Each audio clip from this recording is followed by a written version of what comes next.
Hi hello नमस्ते. मी पूजा. आज मी तुम्हाला इथे कोथिंबीरपासून खूप जास्त छान अशी एकदम वेगळी आणि नवीन रेसिपी दाखवणार आहे. कदाचित ही रेसिपी यापूर्वी तुम्ही कधीच केली नसेल. कोथिंबीर मिक्सरच्या भांड्यात आणि त्यामध्ये तेल टाकायचं म्हणजे नक्की काय रेसिपी तयार होणार याचा तुम्हालाही प्रश्न पडला असेल ना.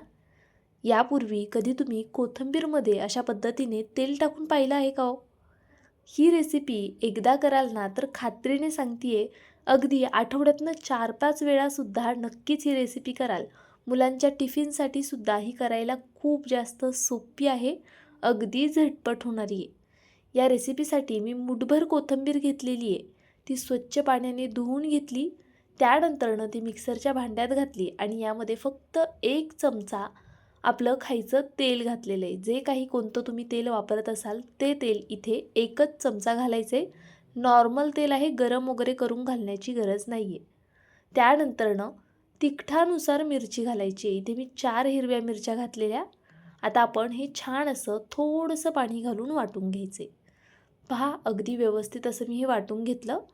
आता इथे मी 1 वाटी पोहे घेतलेत आणि सेम त्याच वाटीने 1 वाटी रवा घेतलेला आहे. इथे मी आता वाटीचं प्रमाण थोडं मोठं ठेवलेलं आहे. तुम्हाला किती क्वांटिटीमध्ये हा पदार्थ करायचा आहे त्यानुसार तुम्ही इथे हा पदार्थ करू शकता. बरं, हा पदार्थ मी आता नाश्त्यासाठी करत नाही आहे. मी हा संध्याकाळच्या जेवणामध्ये करत होते.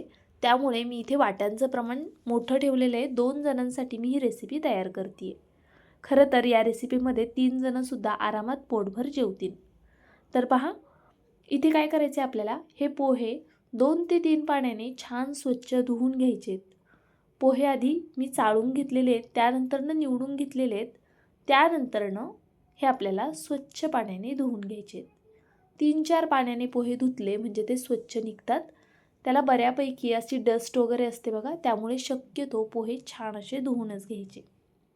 आता पोहे छान असे धुवून घेतले आणि एवढं 3-4 पाण्याने धुवेपर्यंत आहे ना, ही पोहे छान असे भिजलेसुद्धा जातात. आता आपले पोहे धुवून झालेले आहेत. हे मी 5 मिनटासाठी साईडला ठेवते. तोपर्यंत पुढची कृती करून घेऊया. तर पहा, इथे मी सेम वाटीने रवा घेतला होता 1 वाटी. आता हा रवा या कोथिंबीरमध्ये घालायचा आहे. वाटलेल्या कोथिंबीरीमध्ये गरजेनुसार पाणी घालायचे आणि हे छान असं बारीक वाटून घ्यायचे. आता इथे मी बारीक रव्याचा वापर केला आहे, पण तुम्ही जाड रवा घेतलात तरी चालेल, कारण आपण हे वाटूनच घेणार आहोत. आता हे वाटत असताना आपल्याला खूप असं दाटसर ठेवायचं नाही आहे, म्हणजे असं खूप घट्ट पीठ ठेवायचं नाही आहे आणि अगदीच पातळही करायचं नाही आहे. तसं तुम्ही पाणी घालताना गरजेनुसारच यामध्ये पाणी घाला. तर पहा, आणि रव्यामध्ये पाणी घालताना मिक्सरला फिरवायचे तर एकदमच कमी घालू नका, नाहीतर मग आपला जो मिक्सर आहे किंवा जे भांडं आहे ते खराब होऊ शकतं. मिक्सर जागच्या जागी गोल फिरला जात नाही, त्यामुळे पाणी व्यवस्थित घाला, पण खूप जास्त घालू नका. खूप बारीक सारीक टिप मी देत असते, त्यामुळे नक्की जर नवीन असाल ना तर सबस्क्राईब करून घ्या. माझ्या चॅनलवर भरपूर वेगवेगळ्या आणि नवनवीन रेसिपीज तुम्हाला पाहायला मिळतील. आणि हां, आपण कोथिंबीरमध्ये जे तेल घातले ना ते उगाच घातलेलं नाही आहे बरं का. त्याच्यामागे काहीतरी कारण आहे आणि ते मी तुम्हाला पुढे सांगणारच आहे. आपला रवा वाटून झाल्यानंतरनं यामध्ये आपल्याला पोहे वाटून घ्यायचेत. अगदी थोडं थोडं करून पाणी घालायचं आणि जसा रवा वाटून घेतलाय ना तसेच हे पोहेसुद्धा आपल्याला इथे वाटून घ्यायचे आहेत. आता तुमच्याकडे जर मुरमुरे असतील ना तर ते सुद्धा तुम्ही इथे 1 वाटी घेऊ शकता. मुरमुरेसुद्धा मिक्सरच्या भांड्यात घालायचे आणि थोडंसं पाणी घालून छान असे बारीक वाटून घ्यायचे. मी तुम्हाला खूप हेल्दी आणि पौष्टिक रेसिपीज दाखवत असते. त्यामुळे व्हिडिओ थोडा जरी आवडत असेल तर प्लीज व्हिडिओला लाईक करायला विसरत जाऊ नका. आणि त्याचबरोबर चॅनलवरती नवीन असाल तर नक्की सबस्क्राईब करून घ्या, म्हणजे असे छान छान रेसिपीज तुम्हाला पाहायला मिळतील.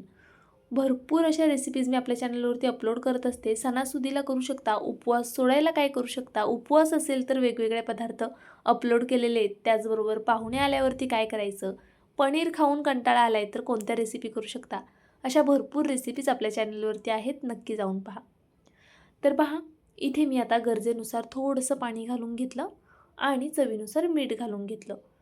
मी इथे संपूर्ण रवा आणि घेतलेली 1 वाटी जे पोहे होते ते सगळं वाटून घेतलेलं आहे आणि आता यामध्ये फक्त मीठ घातलं आहे आणि पाणी घातलेलं आहे. आता हे छान असं मिक्स करून घेऊया. आपण जे तेल घातलं होतं ना त्यामुळे हे बॅटर फुलायला मदत होते.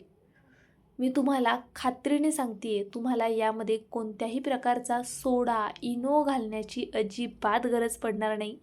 जर तुम्ही 1 चमचा फक्त तेल यामध्ये वाटताना घातलं तर. ही खूप मोठी आणि महत्त्वाची टीप आहे असं म्हटलं तरी चालेल. बऱ्याचदा आपण हा पदार्थ लहान मुलांसाठी करतो आणि मग आपल्याला इनो आणि सोडा घालायचं मन नसतं. त्यावेळी तुम्ही नक्कीच अशा पद्धतीने तेलाचा वापर करून हा पदार्थ करू शकता. मी इथे दाखवण्याचा प्रयत्न करते की पहा किती छोटे छोटे बबल्स आलेले आहेत. खरं तर मी आहे ना खूप असं झूम करून दाखवायचा प्रयत्न करत होते की पहा किती लहान लहान बबल्स आलेले आहेत, पाहू शकता तुम्ही. आणि ते असे फुटत होते, म्हणजे हे पीठ खूप छान फर्मेट झालेलं आहे. तरी मी ह्याला जास्त फेटलेलं सुद्धा नाही आहे. अगदी हलक्या हाताने असं फेटून घेतलं आहे फक्त आणि तुम्हाला दाखवते पहा. एकदम फ्लफी झालेलं आहे हे पीठ. फक्त 1 चमचा तेल आपण यामध्ये घातल्यामुळे तुम्ही कधीही कोणत्याही प्रकारचं जर बॅटर करताय ना, इडली, डोसा, आप्पे, त्यामध्ये ना वाटताना 1 चमचा तेल घालून पहा, तुम्हाला एकदम मॅजिक दिसेल. तर चला आता हे पीठ आपलं तयार झालं आहे. हे पीठ ना थोडंसं घट्ट ठेवून तुम्ही याची इडली करू शकता. त्याचबरोबर आप्पेसुद्धा करू शकता. सेम बॅटरचे आप्पेसुद्धा तुम्ही याचे करू शकता किंवा छोटे छोटे डोसे करू शकता किंवा अशा पद्धतीने मोठा डोसा करू शकता. जर तुम्हाला छान असा पातळ कागदासारखा डोसा हवा आहे तर थोडं पाणी जास्त घालायचं आणि मग अगदी पातळ असा डोसा घालून घ्यायचा. खूप जास्त पाणी घालू नका, नाहीतर मग पटकन हा डोसा सेट होणार नाही. मी तर म्हणेल पण छान असे ना फ्लफी डोसे करा, थोडेसे जाडसरच, ते खायला खूप छान लागतात. कोणत्याही प्रकारची चटणी नसेल ना तरीसुद्धा हे डोसे उत्तम होतात. मी चटणी केली होती यासोबत. नेहमी आपण जी डोश्यांसाठी चटणी करतो ना तीच चटणी करून घ्यायची. जर तुम्हाला चटणीची रेसिपी पाहायची असेल ना तर यापूर्वी मी काही डोशांचे प्रकार दाखवलेले आहेत किंवा वेगवेगळे कटलेट वगैरे दाखवलेत, त्यामध्ये पुदिन्याची चटणी मी दाखवलेली आहे. जर तुम्हाला पाहिजे असेल तर नक्की जाऊन पाहू शकता तुम्ही. अप्रतिम होते ती चटणीसुद्धा आणि याचे डोसे खरं सांगते खूप छान होतात. अजिबात तुटत वगैरे नाही आणि छान जाळीसुद्धा पडते. तुम्ही जेव्हा स्वतःहून करून बघाल ना तेव्हा तुम्हाला फरक जाणवेल. कोथिंबीर आता सहज उपलब्ध होती आहे मार्केटमध्ये, त्यामुळे नक्की तुम्ही कोथिंबीरची ही रेसिपी ट्राय करा. आणि मी तर म्हणेल की कोथिंबीर असो किंवा पालक असो किंवा इतर कोणत्या पालेभाज्या असो, पण तुम्हाला कोणताही हा आंबवणीचा पदार्थ करायचा आहे ना, जसं की आता थंड वातावरणामध्ये बघा लवकर पीठ फर्मेट होत नाही. आता हे पीठ आपण जराही असं साईडला ठेवलं नव्हतं, लगेच केलं आहे आणि लगेचच डोसे करायला घेतलेले आहेत. फक्त 1 चमचा तेल घातल्यामुळे ह्याला छान जाळी पडते आहे आणि हे डोसे खूप कमाल होतात. तुम्ही नक्की ट्राय करून पहा. तर बघा यासोबत मी पुदिन्याची चटणी घेतलेली आहे. ही चटणी करायला खूप जास्त सोपी आहे. पुदिन्याची पानं घ्यायची, जेवढा पुदिना आहे त्याच्या निम्मी कोथिंबीर घ्यायची, गरजेनुसार हिरवी मिरची घालायची, साखर, लिंबू आणि मीठ घालायचं चवीनुसार आणि 1-2 लसणाच्या पाकळ्या. तेवढंच मिक्सरला वाटून घ्यायचं, फोडणी वगैरे द्यायची नाही. तुम्हाला जसं लागेल तसं पाणी घालून हे वाटून घ्या. ही चटणी तयार होते आणि अप्रतिम लागते. तर पहा इथे आपले हे डोसेसुद्धा तयार आहेत, चटणीसुद्धा तयार आहे. चटणीची थोडक्यात रेसिपी सांगितलेली आहे, यापूर्वी अपलोड केलेली आहे म्हणून आत्ता दाखवली नाही आहे. व्हिडिओ आवडल्यास लाईक करा, नवीन असाल तर प्लीज सबस्क्राईब करा. उद्या पुन्हा भेटूया अशाच एका छानशा रेसिपीसोबत. तोपर्यंत bye. Thank you so much for watching.